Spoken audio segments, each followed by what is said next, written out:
Device admin app এই সেটিংটি কিন্তু প্রত্যেকটি অ্যান্ড্রয়েড ফোনের সেটিংয়ের মধ্যেই বিদ্যমান আছে। আর এই সেটিংটি কিন্তু প্রত্যেকটি অ্যান্ড্রয়েড স্মার্টফোনের জন্য খুবই গুরুত্বপূর্ণ এবং খুবই উপকারী একটি সেটিং, যা বেশিরভাগ অ্যান্ড্রয়েড ব্যবহারকারীরা এই সেটিং সম্পর্কে জানে না।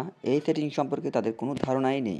এই সেটিংয়ের কাজ কি এবং আপনি কিভাবে আপনার ফোনের মধ্যে এই সেটিংটি অ্যানাবল করবেন, সব কিছু আমি এই ভিডিওতে দেখাবো। আপনার প্রয়োজনে লাগুক কিংবা নাই লাগুক, জাস্ট সেটিংয়ে গিয়ে আপনি এই সেটিংটি অ্যানাবল করে রাখবেন। আপনার ইন ফিউচারে অনেক উপকারে আসবে। খুবই ছোট্ট ভিডিওর মাধ্যমে দেখানোর চেষ্টা করেছি, দেখতে থাকুন সম্পূর্ণ ভিডিওটি। তার আগে রিকোয়েস্ট থাকবে, আপনি যদি আমার চ্যানেলে নতুন হয়ে থাকেন তাহলে প্লিজ চ্যানেলটি সাবস্ক্রাইব করে পাশে থাকা বেল আইকন অল করে দিবেন, প্রতিনিয়ত সোশ্যাল মিডিয়া এবং মোবাইলের নতুন নতুন update, tips and trick video সবার আগে পাওয়ার জন্য। আর যারা অলরেডি সাবস্ক্রাইব করেছেন তাদেরকে অসংখ্য অসংখ্য ধন্যবাদ। তো চলুন মূল ভিডিওতে। সর্বপ্রথম চলে যান আপনার ফোন থেকে সেটিং অ্যাপে, দেন এইখান থেকে আপনি চাইলে অ্যাপ সেটিংয়ে ক্লিক করে ওই সেটিংয়ে যেতে পারেন।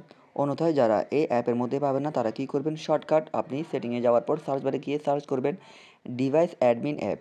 এটি লেখার সাথে সাথে আপনাকে এইখানে শো করাবে, এখানে ক্লিক করলেই আপনি পেয়ে যাবেন আরও একটি সেটিং। ওরা আপনাকে এখানে মার্ক করে রাখবে, এখান থেকে আপনাকে ডিভাইস অ্যাডমিন অ্যাপ এই সেটিংয়ের উপর ক্লিক করে আপনাকে মূল জায়গাতে আসতে হবে। এখানে হচ্ছে মূল জায়গা। এই সেটিংটি আপনাদের ডিসেবল থাকবে।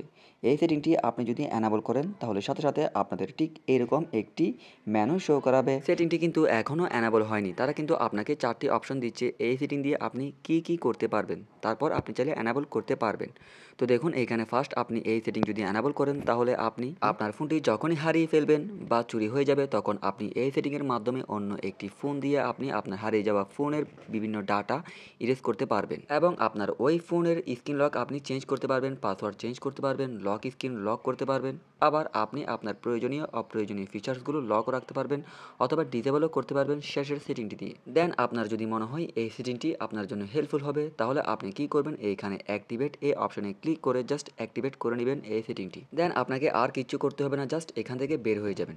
তো এই সেটিংটি দিয়ে যদি আপনি কিছু একটি শিখে থাকেন, ভিডিওটি যদি আপনার উপকারী মনে হয় তাহলে প্লিজ ভিডিওতে একটি লাইক দিয়ে উৎসাহ দিবেন। আর প্রতিনিয়ত নতুন নতুন টিপ, নতুন নতুন আপডেট সবার আগে পেতে চ্যানেলটি সাবস্ক্রাইব করে বেল আইকন অল করে দিবেন।